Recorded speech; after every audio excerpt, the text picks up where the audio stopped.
Agriculture in politics. We have reaction from the State of the State address and the State of the Union.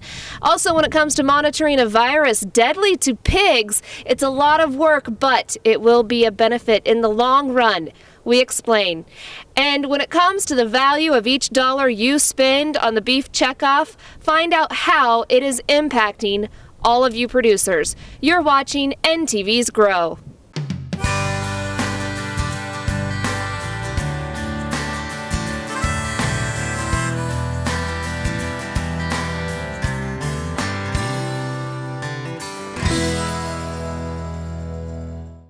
Thank you for joining us here tonight.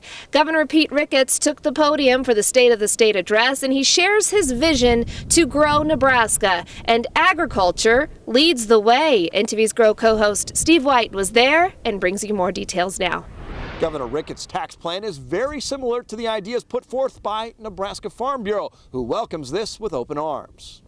Lance Atwater farms with his dad in south central Nebraska. He says high taxes are definitely a burden on farmers. He likes what he hears from Governor Ricketts. So our neighboring states of Kansas, Colorado, Iowa, they have lower property taxes than what we have here. And so to attract the younger farmers, those younger farm families to stay here in Nebraska and to grow the food and raise the livestock, we need to focus on lowering those property taxes, especially for the future generations. Lance looks at it as a young farmer looking to make his start in agriculture, saying we need more young producers, and improving our tax climate is a good place to start. My goal as a young farmer is to stay here, have my life career, be here in rural Nebraska, and hopefully someday raise a family here on the farm. So any way we can lessen those burdens on especially the younger farmers coming back is always a great opportunity, and I hope we can get this done. Governor Ricketts has put out his plan. Lawmakers have put out plans of their own. Now they've got 80 days to work out a compromise and give the governor something he can sign. Marilyn? Thank you, Steve, for that report. When it comes to property tax relief in the legislature, it does have the support of the Farm Bureau. Farm Bureau says farmers and ranchers account for less than 3% of the population, but pay nearly 30% of property taxes in Nebraska. Farm Bureau endorsed 4 bills for debate. 2 proposals would lower the taxable value of farmland. A third bill would send 20% of state income taxes collected in a school district back to that district. Currently, the state returns 12%. The fourth bill would boost the state's property tax credit fund by $60 million a year. That's the same figure the governor proposed.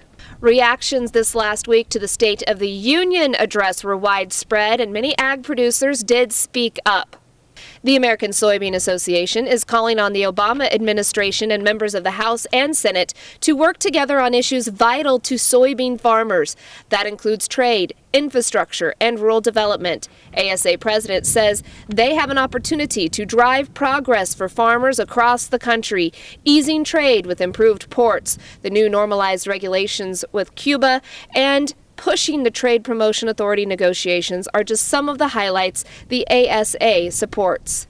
And Nebraska's new Attorney General, he elevates agriculture in the office. Attorney General Doug Peterson created a Bureau for Agriculture, Environment, and Natural Resources. Previously, those areas were part of the Consumer Protection Division. Justin Levine is the Bureau Chief of the new division, and Peterson says it reflects the long-standing battles over water. Peterson said he's also concerned about federal regulations and their impact on the farm. Attorneys will work with commodity boards, state ag department, and other agencies in litigation. An increase in corn and soybean profits is bringing young Nebraskans and Iowans back to the farm. Officials at the Nebraska-based Arbor Bank say young people are now more likely to start their own farm or join their family's farming business. That's thanks in part to improved profitability in the agriculture industry in recent years. Expanding career opportunities in agriculture industry are also attracting the younger generation. Chemists and veterinarians are among new careers in high demand. The younger generation may be heading back to the farm, but for some, it's not so easy. Agriculture Secretary Tom Vilsack says America needs a new crop of farmers and ranchers.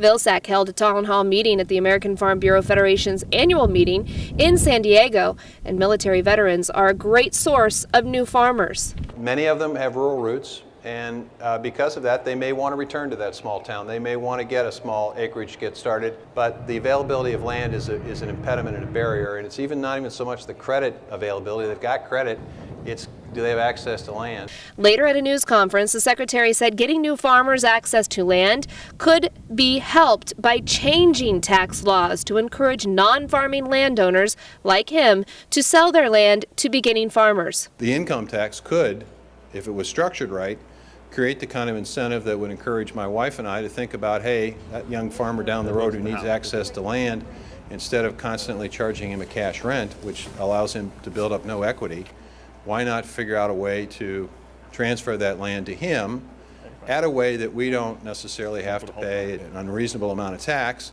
Vilsack added USDA would soon be announcing new resources to help new and beginning farmers get started. A central Nebraska farmer experiences agriculture on a global scale. Corn Board member John Greer of Edgar recently visited South America. They traveled to Brazil and Colombia to meet with grain buyers. Greer says the U.S.-Colombia Free Trade Agreement has created new opportunities for U.S. corn. The U.S. has traditionally captured about 80% of the Latin American market, but that number has been slipping. The trip was organized by U.S. Grains Council. And to learn more about John Greer, he was our Family Farmer of the Month this past September. So go to our website, nebraska.tv, and check it out. Veterinarians are hard at work at monitoring a virus that killed millions of baby pigs in the U.S. this last year.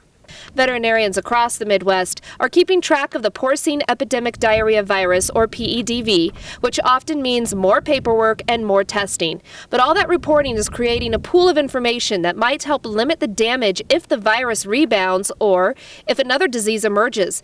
The number of cases of the virus is down this winter, but it is still early in the season. An irrigation pioneer from south central Nebraska joins the Business Hall of Fame. Richard Reinke found Reinke Manufacturing on the family farm near Deschler in 1954.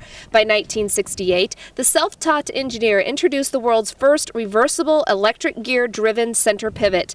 Reinke continues to grow and expand in Deschler and sells irrigation systems all over the world. Richard Reinke died in 2003 at age 80. He will be inducted in the Nebraska Business Hall of Fame next month by the State Chamber of Commerce and Industry. The dollars spent for the beef checkoff, they go towards marketing, promoting, and educating others about beef.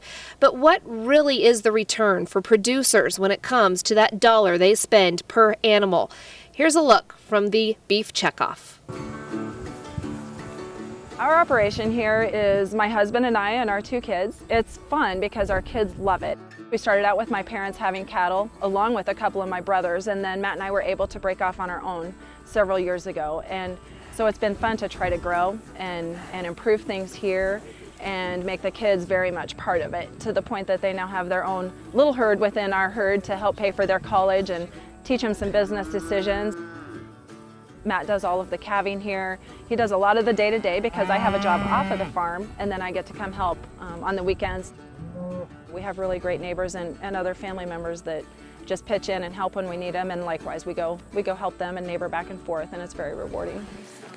So what we have here is a commercial Angus-based herd. That's where we started, was with black Angus cows. That's what my parents always had. In the last few years, we've started incorporating red Angus. We use all red Angus bulls now. The kids growing some seed stock provide us with a few of those bulls, and then of course we buy some as well. And we have added red Angus females as time goes along, either ones that we raise or we're able to purchase to add into the herd.